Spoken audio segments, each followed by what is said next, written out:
Guys ഇന്നിപ്പോൾ നമ്മൾ ഉണ്ടാക്കാൻ പോകുന്നത് ഒരു വെറൈറ്റി ചിക്കൻ കറിയാണ്.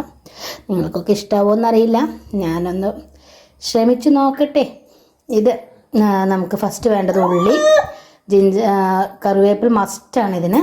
പിന്നെ അതിൽ പട്ടട ഇല, ജിഞ്ചർ ഗാർലിക് പേസ്റ്റ്, പിന്നെ മുളക് പൊടി, മല്ലിപ്പൊടി, ചിക്കൻ മസാല, കുറച്ച് മഞ്ഞൾപ്പൊടി. പിന്നെ ഞാൻ ഇതിൽ ഇങ്ങനെയാണ് തക്കാളി അരച്ചിട്ടാണ് ചേർക്കുന്നത്. പിന്നെ നമുക്ക് മെയിനായിട്ട് വേണ്ടത് നമ്മുടെ ചിക്കൻ. അവിടെ ഇങ്ങനെ പട്ട ഈ ഇലക്ക് പറയുന്ന പേരെന്താ എനിക്കറിയില്ല. ഇലയാണ് അറിയാൻ പോകുന്നത്. അത് കഴിഞ്ഞിട്ട് നമ്മുടെ ജിഞ്ചർ ഗാർലിക് പേസ്റ്റ് നല്ലോണം മൂട്ട ശേഷം നമ്മൾ ഉള്ളി ഇടുന്നത്. ഇതിൻ്റെ ഒരു പച്ച കുത്തുള്ളൊരു മണമുണ്ട്, അത് പോയിട്ട് നമുക്ക് ഇതിലോട്ട് ഇടാം. ഇതുകൊണ്ടല്ല അതെ, നമുക്ക് ആ മണമൊക്കെ പോയിട്ടുണ്ട്. ഇനി നമുക്ക് ഇതിലോട്ട് വലിയ ഉള്ളിയാണ് എടുക്കുന്നത്. ഒരു 5 ഉള്ളിയാണ് എടുക്കുന്നത്. അപ്പോൾ ഗൈസ് ഇതിലേക്ക് നമ്മൾ ഉപ്പ് കൂടി ആഡ് ചെയ്തിട്ടുണ്ട്.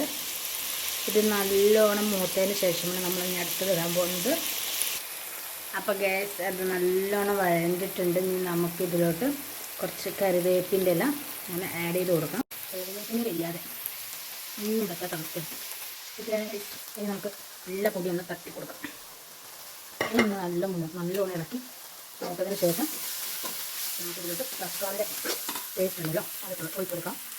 അപ്പോൾ നമ്മുടെ പൊടികളെല്ലാം മൂത്തിട്ടുണ്ടെങ്കിൽ ഇതിന് നമുക്ക് തക്കാളിയുടെ മുമ്പ് ഒഴിച്ച് കൊടുക്കാം. ഇത് നന്നായിട്ട് പച്ച കുത്തൽ മാറുന്നത് എല്ലാം അങ്ങനെ വഴഞ്ഞിട്ടുണ്ടെങ്കിൽ നമ്മുടെ മെയിൻ സാധനം നമ്മുടെ ചിക്കൻ ഇതിലോട്ട് ഞാൻ ആഡ് ചെയ്ത് കൊടുക്കാം. എന്നിട്ട് നന്നായി മിക്സ് ചെയ്യാം.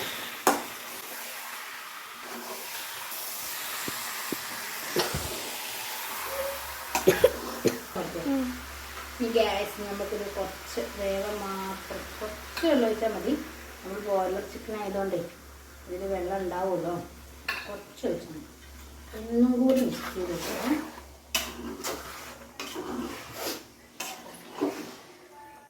ഇത് നല്ലോണം ഇളക്കി വെച്ചിട്ടുണ്ട്. ഇനി ഇത് നല്ലോണം ഒന്ന് വെട്ടിത്തടച്ചിട്ട് നമ്മൾ ലോ ഫ്ലെയിമിൽ ഇട്ട് വേവിച്ചെടുക്കാം. അപ്പോൾ ഗൈസ് നമ്മുടെ ചിക്കൻ കറി ആയിട്ടുണ്ട്. ഇത് നമ്മുടെ പൊറോട്ടയുടെ കൂടെയും ചോറിൻ്റെ കൂടെയൊക്കെ കഴിക്കാൻ നല്ല ടേസ്റ്റ് ആയിരിക്കും. എല്ലാവരും ഒന്ന് ട്രൈ ചെയ്ത് നോക്കണം. ഇഷ്ടപ്പെട്ടാൽ സബ്സ്ക്രൈബ് ചെയ്യാൽ, ലൈക്ക് ചെയ്യുക, കമൻറ്റ് ചെയ്യുക.